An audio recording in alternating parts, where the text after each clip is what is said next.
ஆண்டவரால் ஆசீர்வதிக்கப்பட்ட அருமையான தேவ ஜனங்களே, இன்று நாம் வாசிக்கக்கூடிய தலைப்பு என்னவென்றால், காலத்தை முழுமையாக பயன்படுத்து.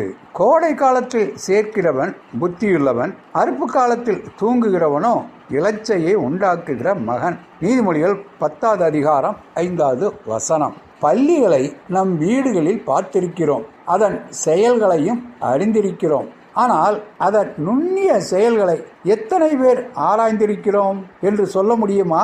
பொதுவாக இரவு நேரங்களில் நம் வீட்டு சுவர்களில் பல்லிகளை காண முடியும். அதிகமாக விளக்கை சுற்றிலும் தான் அவை ரோந்து வரும். விளக்கின் வெளிச்சத்துக்கு வரும் திரளான பூச்சிகளை பிடிப்பதற்காக அங்கும் இங்கும் ஓடி வேட்டையில் ஈடுபடும். அதை நாம் உற்று ஆராய்ந்தால் ஏதோ இதுதான் சமயம் என்பது போலவும், இனிமேல் சமயமே வாய்க்காது என்பது போலவும் அது பிரயாசப்படுகின்ற அந்த பிரயாசம் வெளிப்படையாகவே நமக்கு தெரியும்.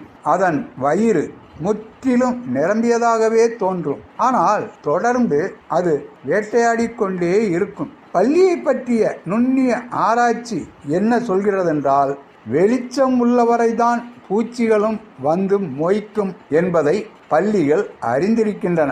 சற்று நேரம் சென்று வீட்டில் உள்ளவர்கள் விளக்கை அணைத்து விடுவார்கள் என்பதையும் அது அறிந்திருக்கின்றன.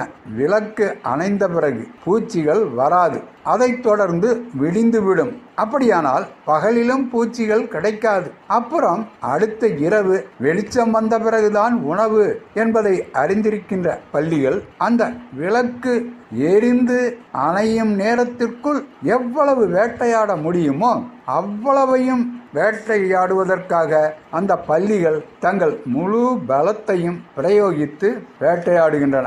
காலம் பொன் போன்றது என்பதை ஊரும் பிராணிகள் கூட நன்கு அறிந்து செயல்படுகின்றன. ஆனால் மனிதர்கள் சிலர் இதை உணராமலே இருக்கின்றார்கள். சாத்தான் இதை நன்கு அறிந்து செயல்படுகிறான். நமக்கு கிடைக்கின்ற நேரத்தை நாம் முழுமையாக பயன்படுத்திக் கொள்ளவில்லை என்றால் கடந்த நேரம் திரும்ப வரவே வராது. போனது போனதுதான். வாய்ப்புகள் கிடைக்கும் போதே பயன்படுத்திக் கொள்ள வேண்டும். மற்றொரு சாதகமான சூழ்நிலை வராமலே போய்விடலாம். கிருபையின் காலத்தில் மனம் திரும்பவில்லை என்றால் நியாய தீர்ப்பு நாளிலே மனம் திரும்ப முடியாது. எனவே காலையிலே உன் விதையை விதை, மாலையிலே உன் கையை நெகிழ விடாதே.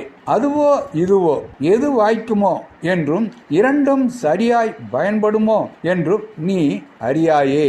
பிரசங்கி 11வது அதிகாரம் 6வது வசனம். ஆண்டவர் தாமே நம் அனைவரையும் ஆசீர்வதிப்பாராக. ஆமேன்.